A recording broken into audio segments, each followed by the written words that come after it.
It was a day before Easter. People still in the spirit of Jesus' crucifixion. The church bell rang. People gathered in a Catholic church, crouching rosary and whispering prayers. Candle lights flickered across faces, filled with quiet hope. Udo, a 10-year-old boy, knelt beside his mother. The priest's voice rose gently. By his wounds, we are healed. A teenage altar boy rang the bell softly, once, then twice, marking the beginning of the Holy Mass. Somewhere among the small crowd knelt Udo's mother, eyes shut tight, whispering prayers of healing and safe travel. Beside her, Udo wondered, not entirely sure what to pray about, but aware this moment was holy. Moments later, outside, the sky was glowing, turning gray. It was a day before Easter, and while many prepared for laughter, rice, and reunion, Udo and his family prepared for their visit to Grandma for the Easter. Udo asked his mother, "Mommy, will Daddy make it early enough? Why doesn't he work on Easter holidays?" "That's why we must travel if God wills. Your uncle will help us achieve a better life," his mother said. "And Daddy will never have to travel again?" "Yes, my son," his mother concluded. It was warm Easter morning and Udo was buzzing with excitement. His family was finally traveling home to the village, something they missed during Christmas because Udo had been sick. As his father, Chukwuebuka, loaded their bags into the shared vehicle, Udo couldn't stop talking about Grandma's food, climbing mango trees, and seeing his cousins. But there was another reason this Easter was different. The family was preparing to meet someone important, someone they hadn't seen in over 40 years.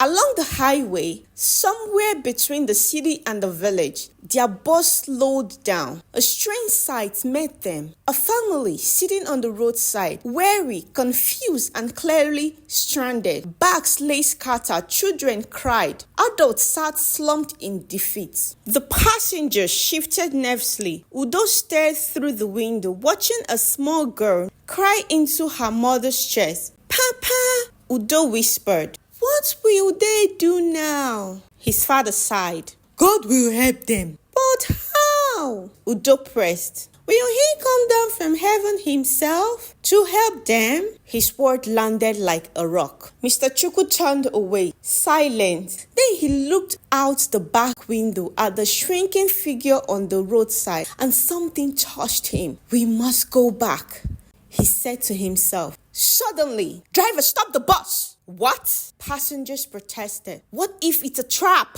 Mr. Chukwu interrupted. "Have we ever read of a criminal trap involving people like this?" Mr. Chukwu stood his ground. "Then let the trap be on me. But if it's not, and we drive away, then we are worse than Judas Iscariot." The driver, startled by the bold comparison, they turned around. When they got back to the stranded travelers, it was worse than they imagined. Their bus had broken down at 5 a.m. No one stopped. Their phones had no network and the battery died soon after. The younger child was running a fever. The Chukwus shared their water, their food, their cash. They made calls to the nearest bus station with the help of the driver. The other passengers slowly got involved, some reluctantly, others convicted by the spirit of Easter. When the replacement bus finally arrived hours later, the stranded passengers cried. "We've been praying for a miracle," one of them said. "We didn't know God would send it through you." As they hugged their rescuers in gratitude, Udo's father paused. One of the older men in the stranded group looked familiar. "Wait," Mr. Chukwu whispered. "Are you Mr. Nnamdi? You are not Obi's son, are you?" Yes.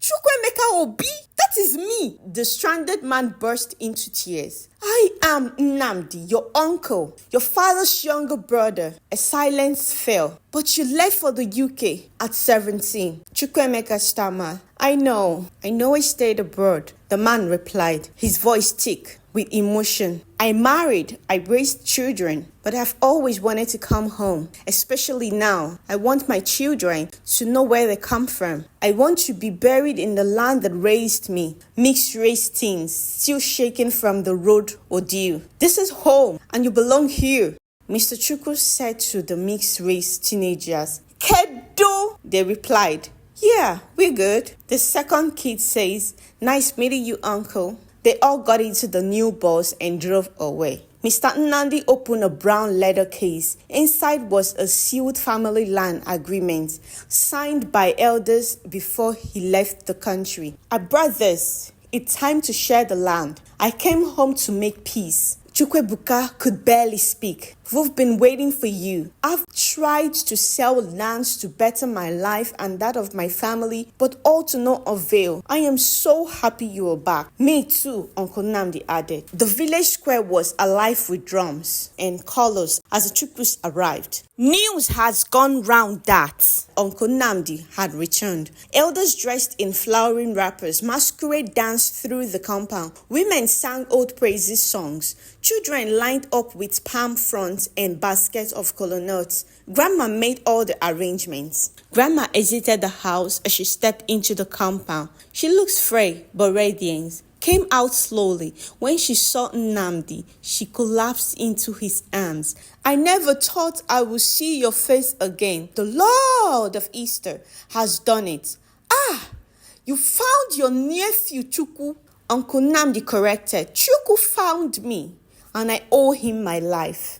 Later that evening, Udo sat his cousins, both from the village and from the UK, as they ate together in joy and excitement. Later in the day, Udo took his cousins to the village square. They watched an Easter play performed by local children. The crucifixion of Christ was reenacted with deep emotion. Then came the resurrection scene, celebrated with drums and joyous colors. The crowd clapped. Elders threw their walking stick in the air. Young girls danced with glee. Udo turned to his cousin from London. Do you like it? His cousin, who had just eaten roasted yam for the first time, nodded. It's loud and wide, but I love it. It feels like everyone is a family. That night, as the fireflies danced in the dark, Udo leaned against his father. Papa, was today a miracle? Chukwebuka smiled, looking at his brother, laughing with old friends. Yes, my son. Today, we didn't just celebrate Easter. We lived it.